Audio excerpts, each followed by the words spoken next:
Hi, and welcome to the R2RB Women Entrepreneur Spotlight Series. And my guest today is Angela Colone, Miss Coexist at Stone and Sage Metaphysical Holistic Healing Center in Milford, Delaware. Angela, thank you for being my guest today. How are you? I'm well. Thank you for inviting me to do this with you, Deb. I'm really excited. Oh, you're welcome. I'm excited too. So I like to ask two questions to get us warmed up. If you could have one superpower, which one would you have and why? That's hard to think about. I feel like a lot of the work that I'm kind of doing right now is almost superhuman. But if I had to actually think about like a specific superpower, it would probably be making like the right choice at the right time and knowing that it's going to like move forward, like just being so grounded and knowing that yes is the answer or no is the answer. Because I feel like sometimes that, in balance and that shift of being confused or thinking and not really going with the intuition all the time to just know would be awesome. All right. Okay. I like that. That works. All right. If would you rather have every traffic light turn green or always have the best parking spot? The best parking spot. I like stopping at red lights every once in a while and stop signs because it gives you a sense of looking around and kind of checking in again and pausing for a moment. Where yeah, definitely the best parking spot. No matter where I'm gonna go, I know I'm always good to park because sometimes we're running late. And then I'm like, oh, I hope I can get a spot, especially in that fondue space. Especially over the weekend at Bug and Bud Festival. I was like, oh my gosh, I hope I get a parking spot at 7 a.m. when I'm there. And I did. Oh my gosh, I didn't even think about it that being early because that did start early, but I understand the parking. I mean, I've been down there for events in Milford and it can be a little challenging. Yeah. Yes, it can. All right. Why the name Miss Coexist and is there a meaning that goes with it? So I chose Miss Coexist because every time I would drive around and I would see that Coexist sticker, I always got really excited because it's everybody coming together. No matter what background you have, where you come from, your roots, religions, relationships with spirit or source. It's just the coexistence and collaborating of being together as one in that unity. That's kind of what I try and hold space for everyone. I think that the Miss Coexist came at a time where I didn't really know specifically what I wanted to brand myself with as a spiritual practitioner or healer. So I just kind of thought that kind of went with everything. Yeah, no, it does. Oh, I like that. I'm glad I asked that question because you are so inclusive, and I'm sure it'll be even more as you go along. So, oh, I like that. Thank you. All right. So, Mhm. before your spiritual journey, you had some different careers. Why don't we start with your journey, your career journey that led up to where you are now? As a child, I was raised in restaurants. So my parents always owned restaurants. And ever since I can remember, I was always either serving or refilling cups or rolling silverware. And that kind of was just branded in me that after school we would walk to the restaurant and then get to work after, we were doing homework. Yeah, definitely the restaurant stuck with me for a very, very long time. Oh, wow. I had lots of work in places, like selling clothes and retail. Then I became a mom and I went into the early childhood space. I wanted to grow with my son and understand and learn with him. So I went to school for teaching early childhood education for a while. Then as I got older with my son, and I was always kind of juggling. And I call myself a holistic juggler now, but like I was always chasing the money, always hustling, paying for my gas, my car, our clothes. Every time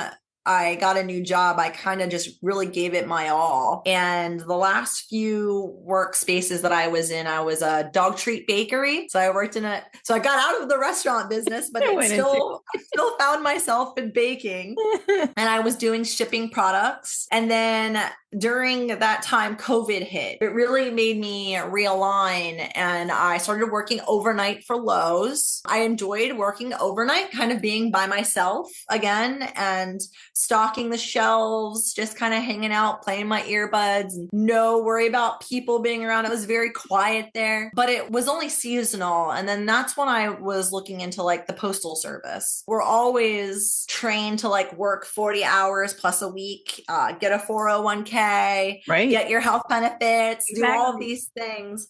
So I really went hard into the postal service. And then I really felt defeated because I was working so hard. It was a lot of time away from myself, from my family. Right. I had to rely on my kid to help with extra things around the house. We got like those like HelloFresh meals delivered to the doorstep. So that was kind of like his additional science project, was cooking 3 days a week for the family, just because I wasn't home. Right. But by the time I got there, it was nice to like sit down and talk, just to go back to sleep, wake up the next day and deliver 500, Amazon packages. So I felt really defeated. And, I remember working in my case in the postal room. I know my energy was just off, and people can feel it. And they were like, "Hey, so you seem kind of down." And I'm like, "I am." I'm exhausted. This is a lot. It's not that I didn't want to do it, but it wasn't serving me in return. I just kept asking myself, why am I putting so much into this if I'm not receiving anything back? Absolutely. So I had a conversation with my God in that case. And I was like, whatever is next, because I know this is not how you wanted me to serve the world with Amazon packages. Right. I am extremely grateful, by the way, for the postal service and Amazon, but it was just not for me. And then I had an email from my shaman who I haven't spoke to in years, and she was doing an emerging shaman course, and the alignment of that. And then my one friend texting me needing a janitor position, custodian at a campground.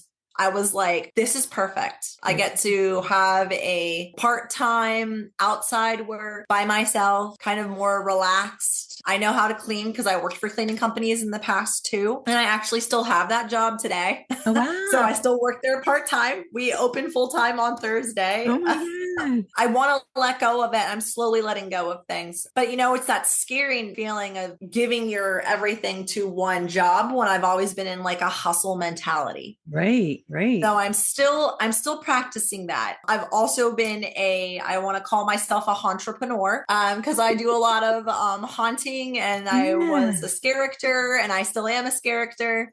So working for a lot of haunted attractions and letting myself get into a character and expressing myself. And I just actually went to a haunters convention this past weekend. I saw your post. It was so much fun. Was it? Oh my gosh. Yeah. So from healer to squealer, all those jobs really made me me. Right. And I loved what I was doing for many moments that I was in those. But now I'm just so much more fulfilled with understanding that I don't need to keep doing so much, that it works for me the way it's supposed to work for me.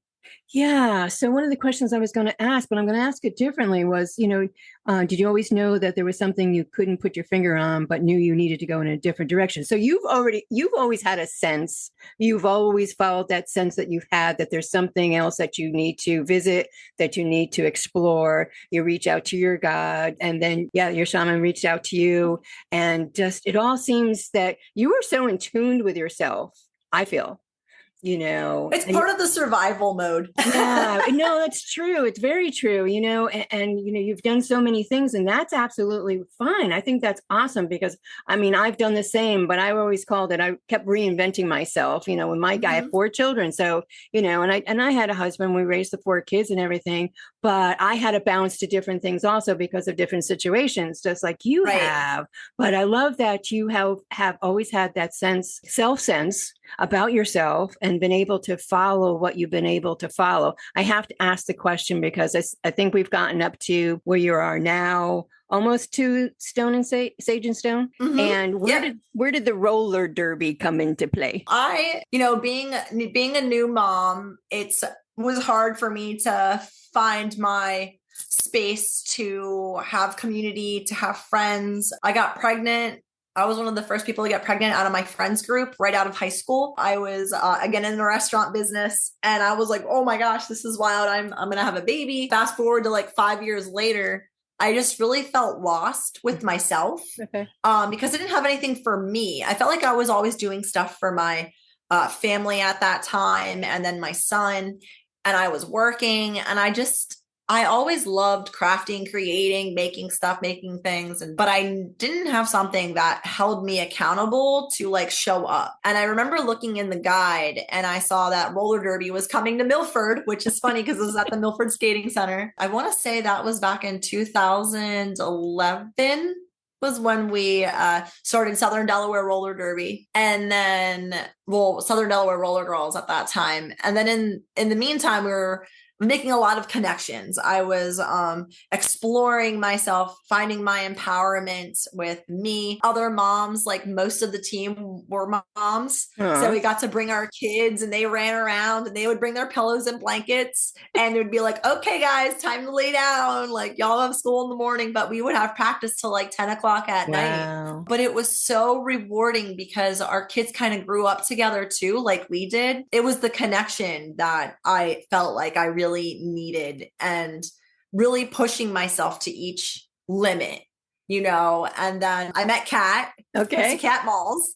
So I met Pussycat Malls through roller derby, and she came down from Pennsylvania. So it was really cool to work in that environment as a fun hobby. Right. But really committing ourselves to that. Whatever you went through throughout the day, you would come and just take it out on the ring. There you go. Which now I find that on my yoga mat. So it's different. You know what I mean? Like I'm changing, and I'm allowing myself to explore what my body needed at that time to really let myself experience that release and empowerment, where now I'm like, I did those things right before COVID happened. I was on 3 roller derby leagues. Wow. And then I was just questioned with like, is this enough? Like, what's enough?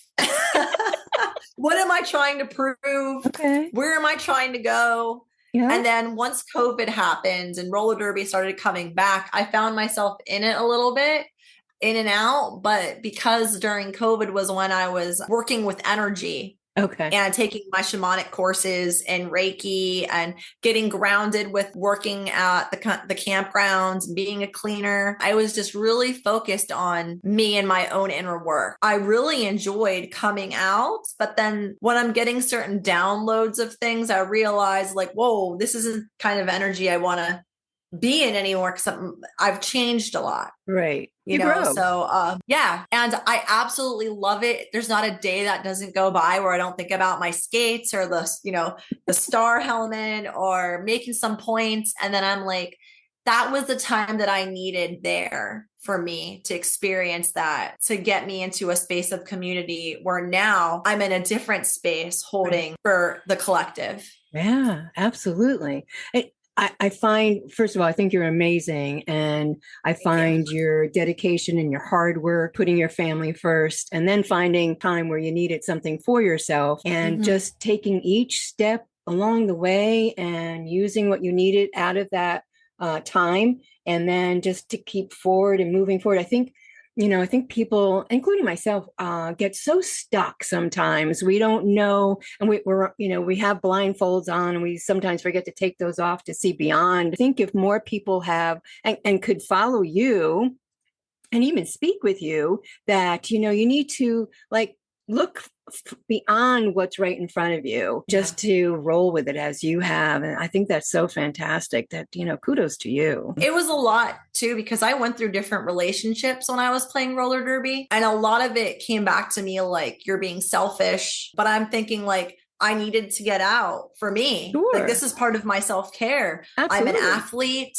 I'm taking my son with me. Right. He's exploring cities with me. Or he's enjoying time with his, grandparents or his father or whatever. This was a way for me to see different states, because I was never a traveler really before. So roller derby got me in competitions where I can go to Michigan, go to New Jersey, and it just seems like, wow, New Jersey's only a few hours away. Yeah, but for someone that that's never been places or have people to go with, Yeah. and feel safe and secure while traveling, that was a big reason to why I did it. Sure. And the community again, meeting so many people. I met so many people through roller derby and I never felt alone. So now it's a different space with me being who I am now, Right. and exploring and telling people you're not alone when you're feeling like, there's something around the corner, Right. or is this my intuition or my nervous system? Right, exactly. Like, and for your son, I mean, that's, you get life experiences right, up front and center. I mean, not everybody gets that chance. Yes, it might be different for other people looking in. They're not walking in your shoes. So don't be, saying what you say, some other people will say sometimes, but your son, again, such great life lessons, and have a mom who is so ambitious and willing to do the things that you've done with him in the forefront. Oh yeah. So that, he never even always had, even when I went through my shift of changing my work to shamanism, he's like, Mom, we're Christian. What are you doing? Because again, the unknowing, of course, and being, trained to think in a box for so long. And I was like, God told me to do this. So, and he is like very supportive. He's 19 now. Wow. And actually he's going to college for a physical therapy at Del Tech, but he also works in a restaurant. And I'm like, I did everything I could to get you out of a restaurant, but marinara is in our bloodline. And that boy goes to work in that restaurant and loves to serve the people with the food. And I'm like, that's my dad working through him. So yeah. Oh my gosh. I love that story. That is so great. Absolutely. So at that point, then, did your spiritual journey really start to materialize for you? Did you really then start putting your feelings together for that? So when I was working at the campground in the beginning, I had the time to do my courses and my classes, my workshops with my shaman. And she, before I was even finished my classes with her, she was like, I've got clients for you. And I'm like, oh my gosh, I don't know if I'm ready. And she's like, nope, you're good. Here you go. So it's just like the push. You're going out into it. And I'm like, all right, well, here we go. We're going out to it. And I loved it because it gave me a little bit more of like, you've been wanting to do this. Right. So just do it. Go in it confidently, authentically, just be yourself. No one's going to duplicate that. No one's going to take that away from you, and allow your experiences to be shared. While I was still doing cleaning, that's a lot of grounding. So while I'm doing these monotonous work things of taking out the trash and, cleaning toilets, and, but my head was always thinking about my processes of what I was actually doing with other things going on, and reminding myself of like what I've been reading and what I've been learning. And then I talked to Kat. She was like, hey, since you're cleaning, would you want to clean my house? She's a businesswoman. Right, so she's got multiple businesses. So I was like, absolutely. You're helping me. I'm helping you. I've known you for years. Like, let's do it. So I was cleaning her Airbnbs. And then one day I was cleaning up her house and she was there. And she was in the kitchen and I was in like the living room area part, but we were like talking back and forth to each other. She was like just so exhausted from the food truck industry. It was really hard to get it up and moving and actually getting the money in. Like it was a lot pouring out, and there wasn't like a balance with it. I could just hear Kat's exhaustion. And she was like, you know what I really want? And I was like, tell me what you want, what you really, really want.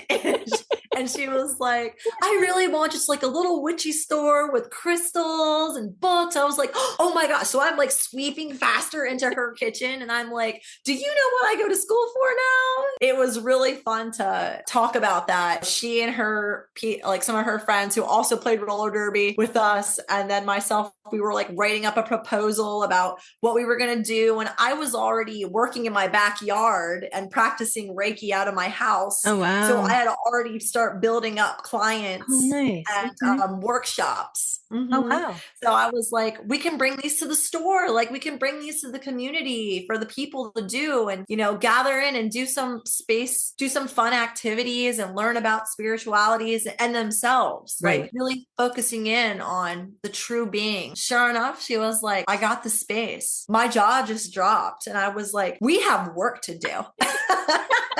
And But we got a little bit of like, anytime there's a new space, people are always like, going back and forth with it, especially in Milford, there's lots of churches. So we had a little bit of stuff going on in the community, but ultimately it has been nothing but fantastic and growth. Everybody has been so supportive, family, friends, people that were like, I'm so happy you're here because we needed this. And the store is a coexistence place. Exactly. And then we have the healing center. So it's like you have the excitement.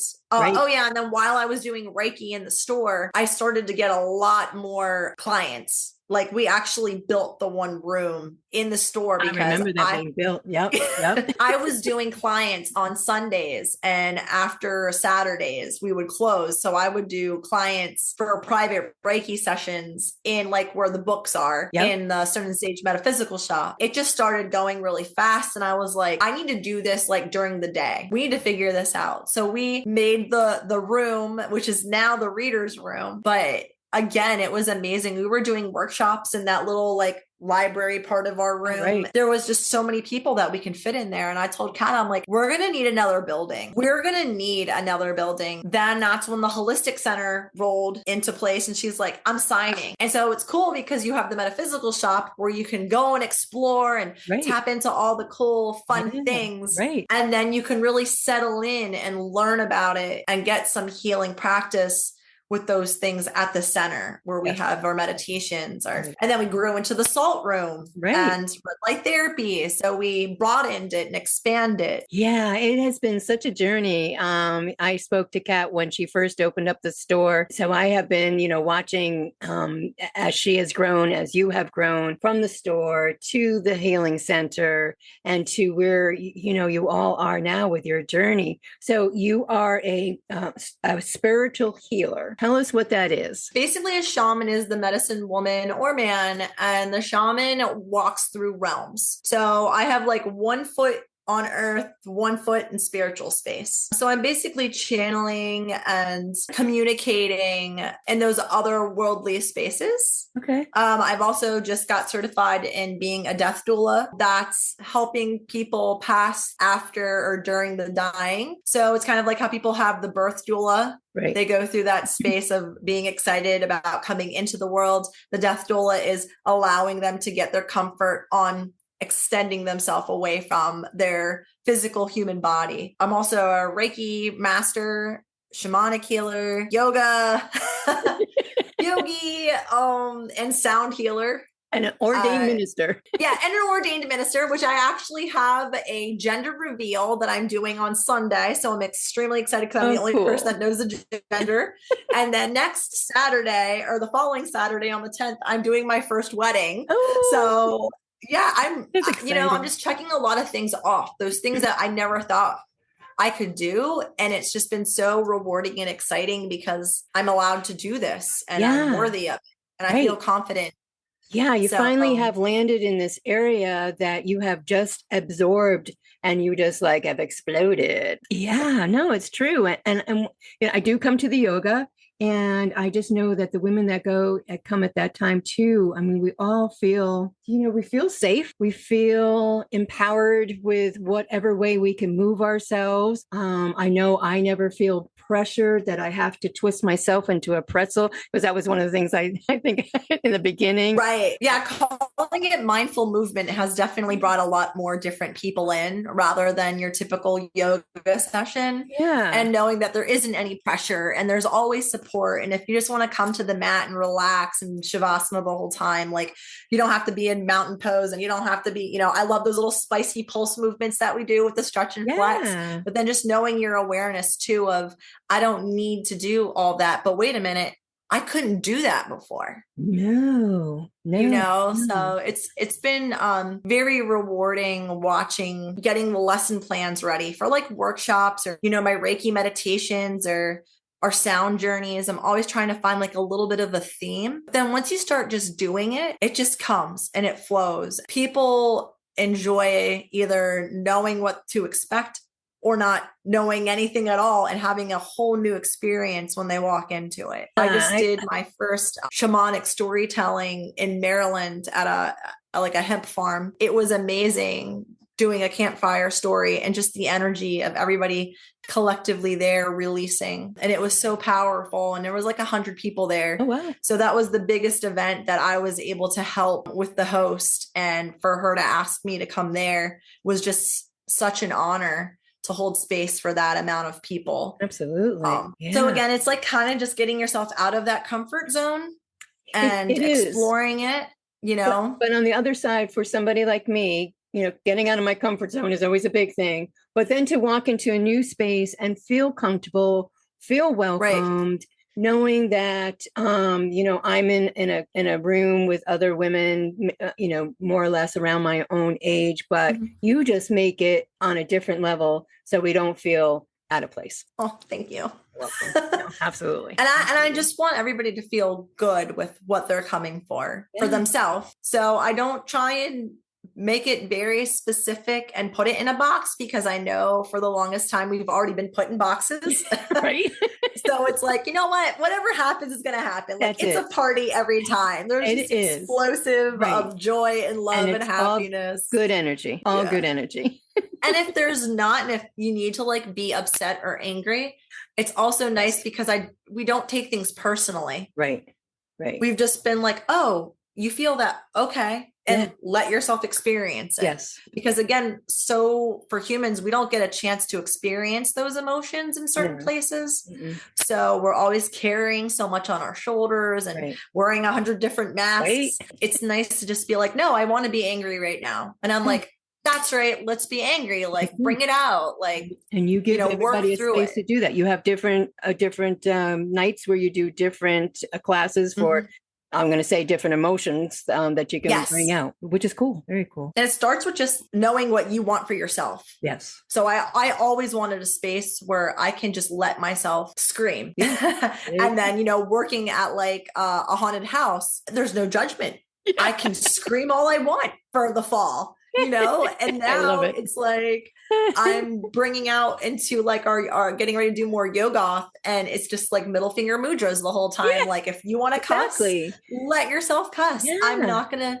It's just letting it out, because we have to let these things out and overcome some of those things. Important. That absolutely. Very important, because I think all of us get into, especially in the last 5 years, I think we've all gotten into a place where it's not always a good place, and yet we don't know what to do with that negative energy. And then some of us restore that negative energy, and then we go down the hole, and we don't always know how to, you know, get ourselves back out. So having a safe place and an energetic place like you have, and knowing you're not alone. Like, a lot of people they just don't know how to talk about it. Right. So a lot of times I don't even like, we could do a pass and share. You can either share it or pass it. Right. And that's okay. But know that like once people keep coming back for some reason. And I'm like, they don't share anything, but they just keep signing up for these classes. And I'm like, cool, because whatever they're receiving, it's working for them. Absolutely. Would never have thought that. All right. So let me ask you this. In a world full of fast-paced, instant gratification, always looking for that next fad, connected 24/7 to our phones, tablets, etc., how do you balance your life these days to keep a sense of spiritual well-being for yourself? That is a great question. Because again, I was just talking to somebody earlier in a session, and we were talking about how we didn't know a lot of things when we were growing up. The children are in a space where they can learn so much more because of the internet. Right. Exactly. So sometimes we're just sitting there scrolling and we're just attached to our phones. And I do a lot of promoting, like cross promoting. I'm always trying to, you know, market myself, the stores, the center, also our healers that are in, because it's the collaboration. So really I try and get myself away.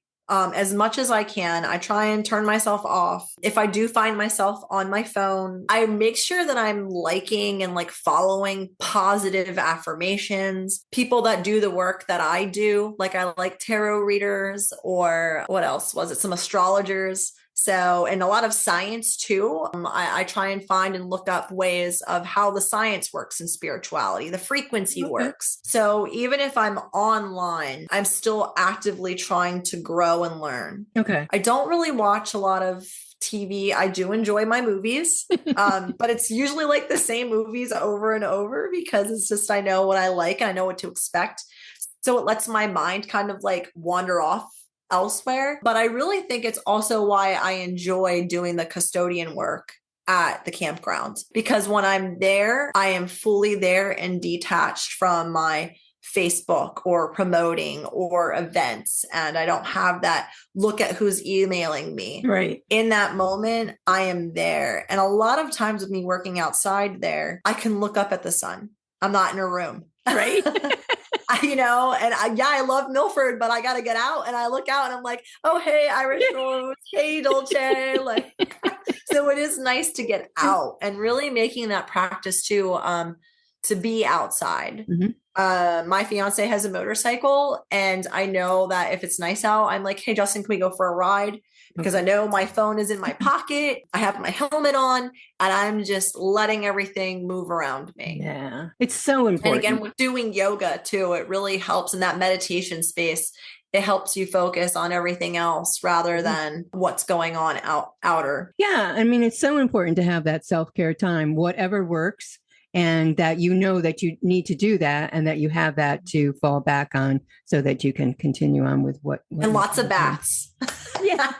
Lots of soak in the bathtub. Always. There you go. Sounds good. All right. So why don't you tell us a little bit what the Holistic Healing Center, the classes you offer? So I do mindful movements, which we were just talking about. That's like a yoga class, but it's a little bit more than just yoga. It's kind of like a work in and a workout. Mm-hmm. I bring in some stretch and flex, some spicy movements, but again, it's like alternatives that you don't have to always do. I kind of talk to the people too. So it's not like a lot of Sanskrit. I don't use the asana poses in Sanskrit. I just talk you through it. A lot of our classes done with our eyes closed or just kind of like, no one's looking at me. The lights are off. This is nice. Yeah. Because again, when you go to a gym and you're doing some yoga, is like the fluorescent lighting is there and everybody's looking at each other if I'm doing the pose right or wrong. And I'm like, just breathe, just close your eyes. Nobody's looking at you. They don't care what you're doing on your mat. No. We don't really always have a flow. Like we have the same kind of movements, but it's always different. Right. So that's mindful movement. We do that 3 days a week. That's not part of the holistic center itself. It's done before the center opens. Right. So that's why it's not broadcasted so much, because it's like my own class there. And then we have the Women's Organized Meditation and Bonding Group. So we call that WOMB. I do that with Laura from the Gypsy Blues. She's the tarot reader at Stone and Sage on Tuesdays. And in that class, it's really, really empowering to get those womb holders together, let themselves explore again with some of the things that have come up with shadow, with trauma, with codependency. And we do workshops, or in the workshop, we do activities, we do journaling. It's a lot of guided journaling and discussion. We do a ceremony for releasing at the end. We make the aesthetic very comforting and I want to say pretty, with flowers and roses and petals and the crystals. It's just, and the lights again are nice and dark with all lit candles. And we're just talking for a while before we do those intention activities. We also bring in oracle and tarot cards.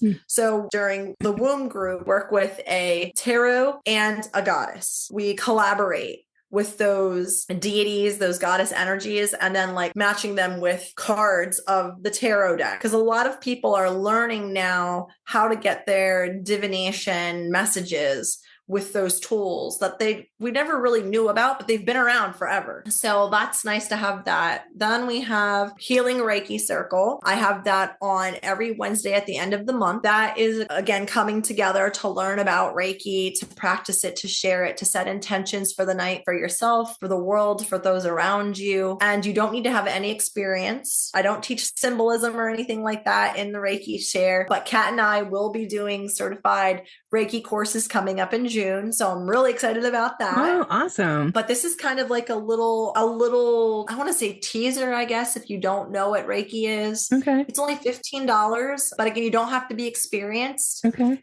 Because it's all intention set and base. It's learning about the chakra system, how we store things in our body, how we can release it, working with the energy, feeling the flow, And again, I love having these workshops because you need to play. You need to have a place to play and express. Right. And we've been taught for so long, like, once you're done being a child, you don't have an imagination. You don't have the flow of creativity. Right? Oh What my you're God. doing isn't real. And I'm like, we're literally out here full of magic. Why are we not playing with this magic? Oh my God. Yeah. Wow. And then we also have tarot in action, which again, I work with Laura of the Gypsy Blues in that class.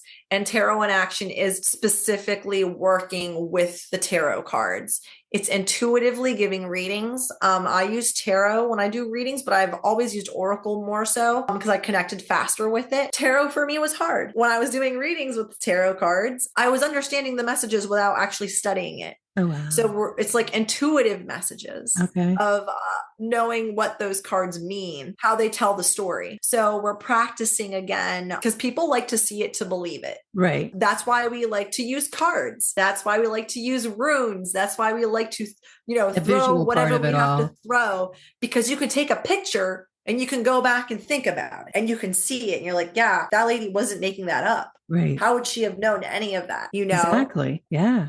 Wow. So it's nice because everybody just has to tap into their own magic. Right. And this is the perfect place to do it at the center with a ton of workshops. And we're always broadcasting our team because everybody brings such cool things to the table. Absolutely. Oh my gosh. That's right. Do you go to stoneandsage.com, Facebook? Because I know you have to go and click on the event. Mm-hmm. Yeah. So it's stoneandsagede@gmail.com to send an email, and stoneandsagede.com to get to our event links. Okay. Or if you visit Eventbrite, you look up Stone and Sage and the whole calendar will just come up. That was such a great idea too. I remember when the store first opened up and Kat was doing that, using that because your space is small at the store when she was holding different events.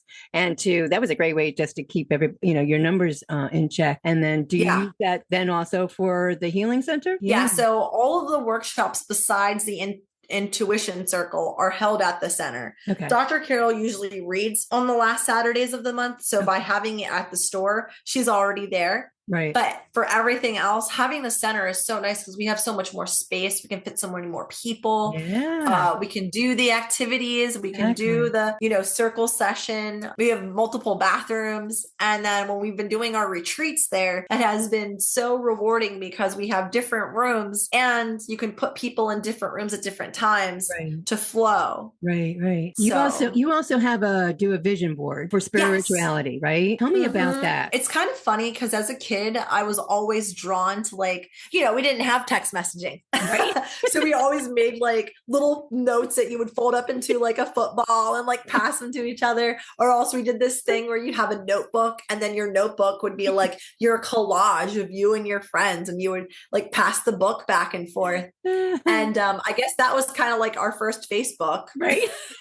So I always loved Mod Podging and collaging and cutting and scissoring. And it was always something I enjoyed doing. And then I realized what I was actually doing with it. So doing the vision boards is really making something that you're putting your intentions in as a reminder that these are the things that you want. So a lot of people, when they go to vision board classes, they think that okay, we're just going to cut up some magazines and stick some glue and some, fun stickers on a book or on the paper, on the poster board. But it's a little different with mine because I do a meditation and then I ask serious questions about why people are even there and what they want and why they want it and what are they doing to get it and what are you promising yourself to do. Oh, wow. So it's very intense. And a lot of people are I didn't think I was going to have to think, but this is your vision, right? You're manifesting. So you really have to think about what you're putting into action. So I love to do the vision boards, and then I'm always constantly making new ones. And at the end of the year, I burn them. Oh, wow. I burn the ones I've done for the year to just really release it and let it go. Oh, okay. And then I start new. And then when I take a picture of my vision board, I always put it as my background on my phone. Oh, look at you. So every time I look at my phone, I'm always reminded to, detach from assumptions and tend to create a haven, value others and yourself, embrace the best and worst case scenarios. Plus then I have pizza on there because I love pizza. that's such a great idea. I mean, we all have our phones in front of us all the time. You might as well have your vision board along with you as well, because we all get so caught up in a day-to-day things that we do tend to forget very easily of what we've always just started checking out. the time. A notification. Remember the Buddha face. Every time I get the notification, the first thing I see is the Buddha face. So it's like the reminder of calming my face and Yeah. So the positive energy. do you do the vision board class once a month, or I'm sorry, I didn't. So I like to do them when people do private events, Okay. or else we'll do quarterly check-ins. Okay. So usually at December and then again in June, July. Oh, cool. Quarterly as in like we just did them in March, April. So womb for the Women's Organized Meditation Bonding Group, we work with Persephone for March and April. In March, we talked about our timeline. Okay. And Persephone works with both spring and winter. So it's like 6 months she's down and dirty doing that, shadow stuff. And then in the other 6 months, she's on earth and it's spring and glorious. So it's about things resting and putting it to sleep while growing and nurturing and expanding. So we worked with Persephone for 2 months. Okay. So in March, what we did was we really laid out and we took a file folder and we wrote down our timeline of events. As far back as you can remember, celebrations or traumas, like everything that made you in those, in that folder. Then the women brought back their file folder, and then we did vision boards on the outside, because everything that we're manifesting and bringing into action, we wouldn't have any of it if it wasn't for our timeline. Right. So again, it's just a reminder of I can do all these things because I've already done all of that. Oh, I love that. Super powerful. And being able to hear people's stories and connect again. And Laura and I, when we do these things, like, or when we're just doing our own workshops, we're actively participating with the group. So it's not like just me being a teacher and lecturing. Right. Like, I will openly cry. I'll openly get angry. Like, I'll be like, this is what happened. This is effed up. Like, you know what I mean? And I'm like, oh my gosh, I feel for you. Yeah. So we're throwing a tissue box. Yeah. Yeah. Yeah. No, it makes a difference. I feel that, if you have somebody like you conducting this class that can be as emotional and invested in what you're giving to the people that come makes a big difference. Wow. It's the authenticity again. Like you just got to show up being yourself and being open to be whatever you got to do. I might be a spiritual healer, but I do not got my shift together. I'm working on it. I'm working with you on it. So it's just nice to know that like the healer isn't supposed to just cure you. The healer is what triggers your healing and supports you to get it together for you, and being like detached too. Like that this is Deb's journey. Right. This is not my journey. Yeah, right. But I can help you doing it by this way. Yeah. And I think, so many people, I know for myself, you sometimes need somebody to kind of guide you, give you the tools to help you on this path. Because again, going back to, we get stuck in our ruts and our ways and don't know how to get out of them sometimes. So having somebody that's able to do that like you are is incredible. Let me ask you this. Way back when you're raising your son, did you have any idea this is where you would end up today? So I always knew there was more around me, and my son was very intuitive with things. Okay. So seeing how he would, talk to imaginary friends. Okay. I noticed that was not him just imagining things. Okay. That he was in a space where he was open enough to communicate. And it was kind of wild watching the interaction. And then as he grew older, it would also change too. So even though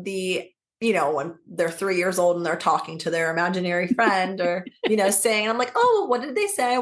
How are they feeling? Really engaging with him, believing him, and that's hard because some people are like, you're just making it up. Okay. And then watching how the children would like, and I learned a lot more too when I went into the early childhood education. Right. I actually ended up doing a lot more work with those behavioral students because I was able to really read their energy, calm them. Right.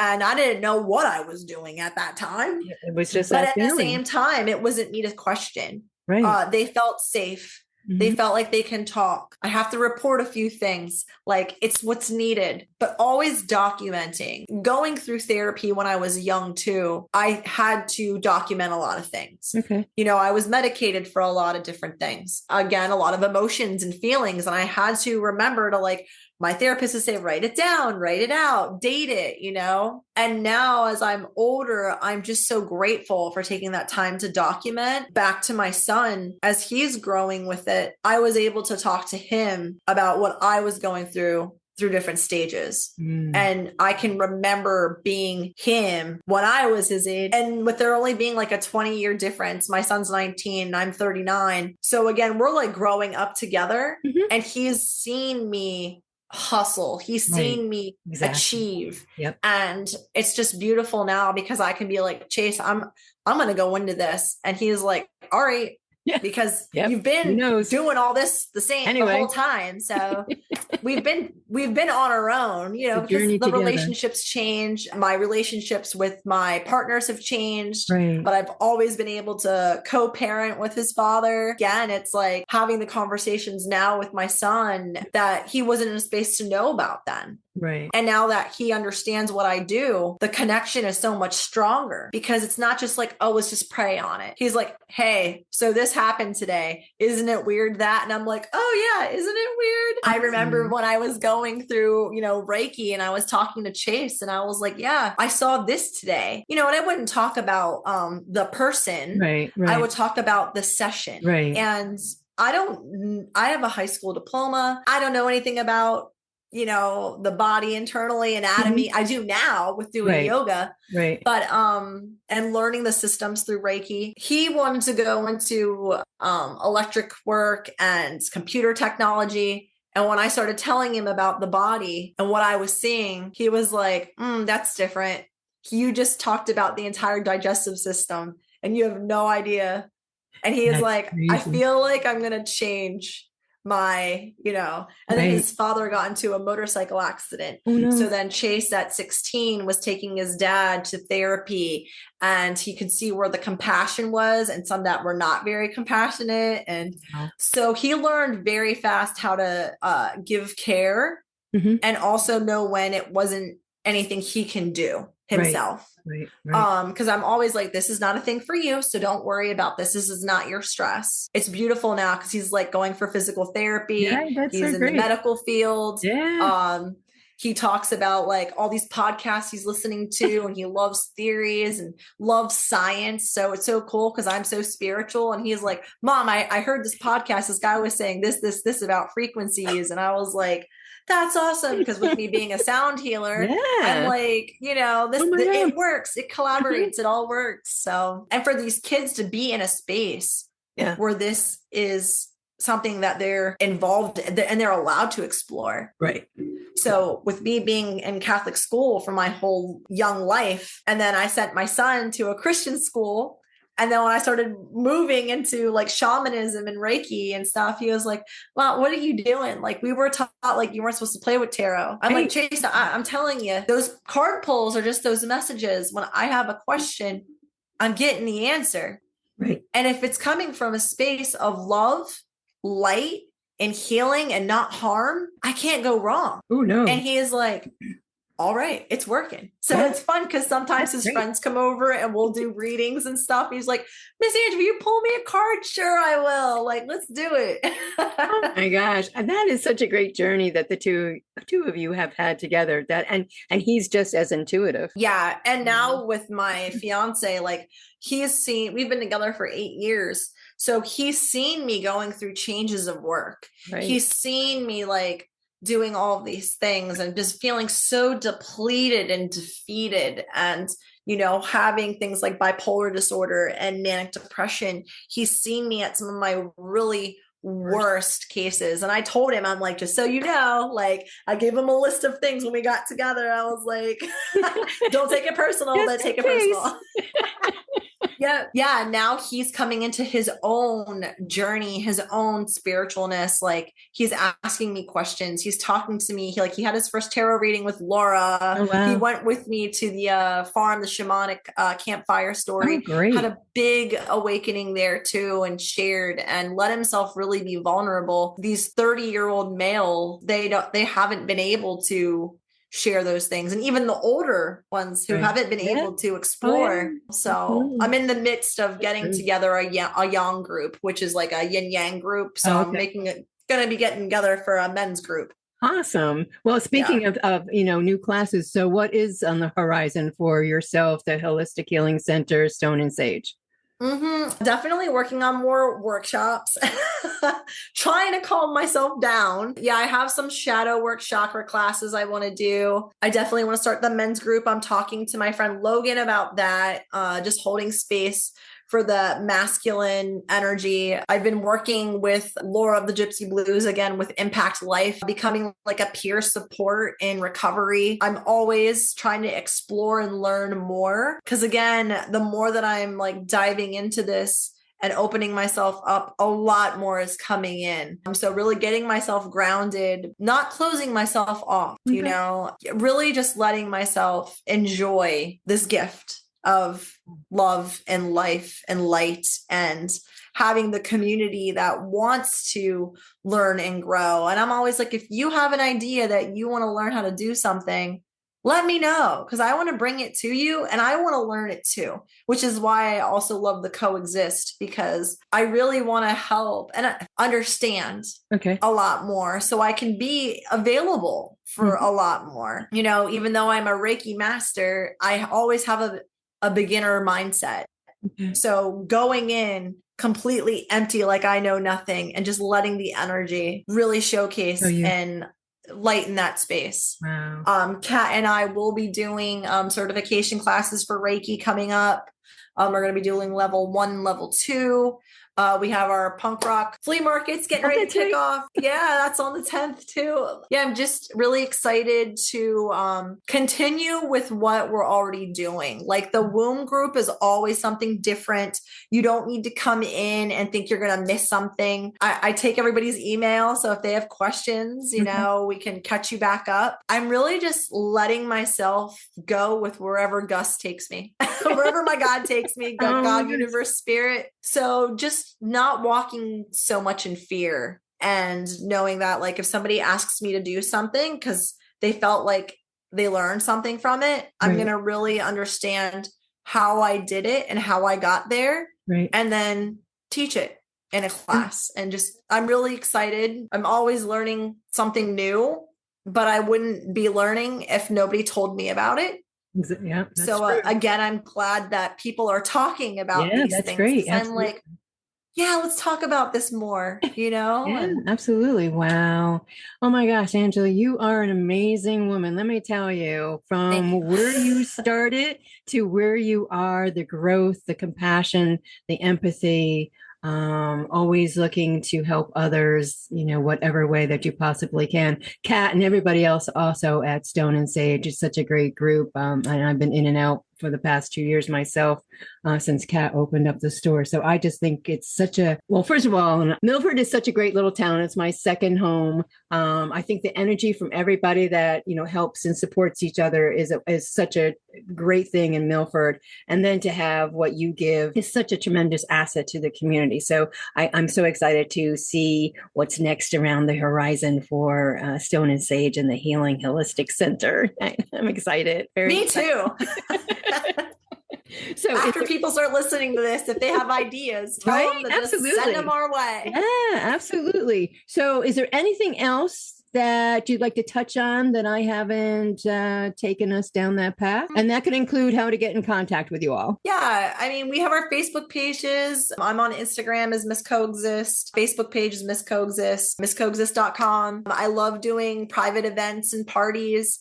I'm working more on exploring more of like the grounding and shadow work. And I really like doing readings and sessions. I had some fun stuff going on at a rave. I did readings at a rave, did readings at birthday parties. So cool. But realistically, it's just delivering those messages at random times. Right. And sometimes it's like not always random. It's like divine timing. Right. Is what I always say. And if you feel like, oh, I'm, 60 years old or whatever, and I've never learned about this, just let yourself explore it. Like ask the questions. Right. Don't be afraid of the answers either. Just let yourself really feel it to heal it. Being vulnerable too right now.